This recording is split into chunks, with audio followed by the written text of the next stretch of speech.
What's up, guys? LQ here. Just got done seeing Flight Risk, and this is my right out of the theater reaction to Flight Risk. So the new Mel Gibson movie starring Mark Wahlberg as a psychopath. And that's kind of funny because my first exposure to Mark Wahlberg was a psychopath in the movie Fear. That was a movie that I watched a number of times when I was much younger. But so this movie is really, the trailer kind of told you everything you needed to know about this movie. You've got a U.S. Marshal picked up a witness played by Topher Grace. Is going to testify against a mobster.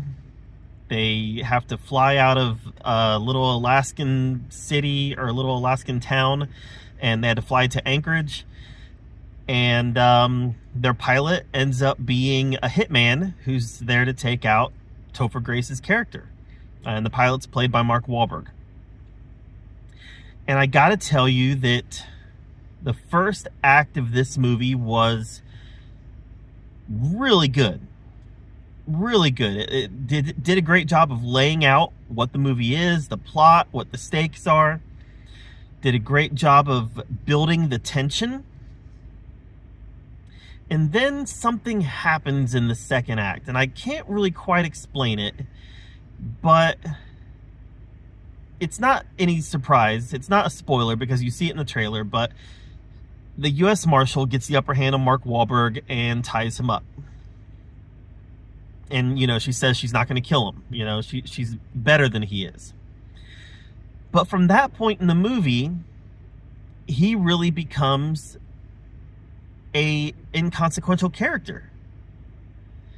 There are a couple times where in the film where he frees himself and then gets recaptured almost immediately. I mean, he really is, from the point where he gets captured the first time, he really becomes not all that critical to the story. And that is kind of sad because, you know, Mark Wahlberg is really, he's really hamming it up here, right? He's doing a little psycho overacting, but it's enjoyable to watch.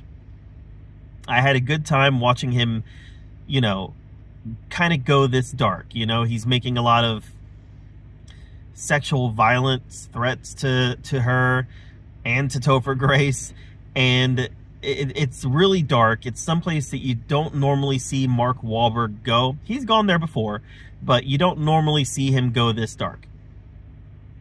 So from that perspective, from his performance was entertaining. Unfortunately, they just ran out of things for him to do after the first act of the movie, and they had to keep on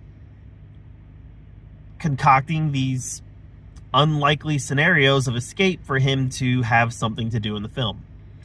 After the first act, most of the film is about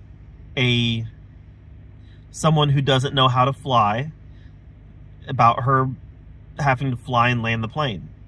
Meanwhile, there's this whole subplot that takes place entirely over the phone about a mole in the FBI.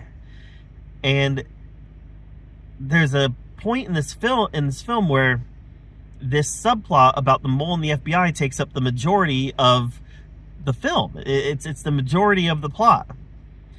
I don't know. This, at 90 minutes, this still felt too long. It still felt like there was stuff they could have cut out of this film. I don't know if it was something that was originally written for television. I don't know, but this was, it was too long, and it was only 90 minutes. And it felt like there's just a lot of filler put in there. Again, Mark Wahlberg gave a great performance. Topher Grace did a nice job.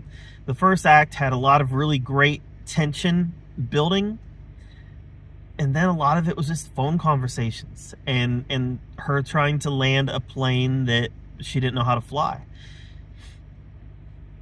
The landing sequence was thrilling. Towards the end, the landing sequence was thrilling. I'm not going to tell you what happened, but the landing sequence was thrilling. But the conclusion, the way that we wrapped up Mark Wahlberg's character was very unsatisfying. And then the way the movie ends, it just ended. Somebody was doing something to somebody else, and somebody intervenes, and then the movie ends. It was really, I don't know. The pacing was really odd, and especially towards the end of the film. And the decisions that they made to conclude some characters left you wanting more, even though you felt like the movie was too long at 90 minutes. It was really weird. But anyways, I don't know if I can recommend. You know what? Yeah, I can say this movie's worth watching, but it's not worth watching in theaters. This will be one of those movies that will be on streaming in a few weeks, and I recommend watching it then. But don't pay your money to go see this in the theaters, because it wasn't a cinematic experience. It was a streaming experience. And that's my take on Flight Risk. Have you seen it? Are you gonna see it? Are you interested in it at all? Let me know what you think in the comments down below. While you're down there commenting, make sure you subscribe to my channel, and until next time, we'll see you guys later.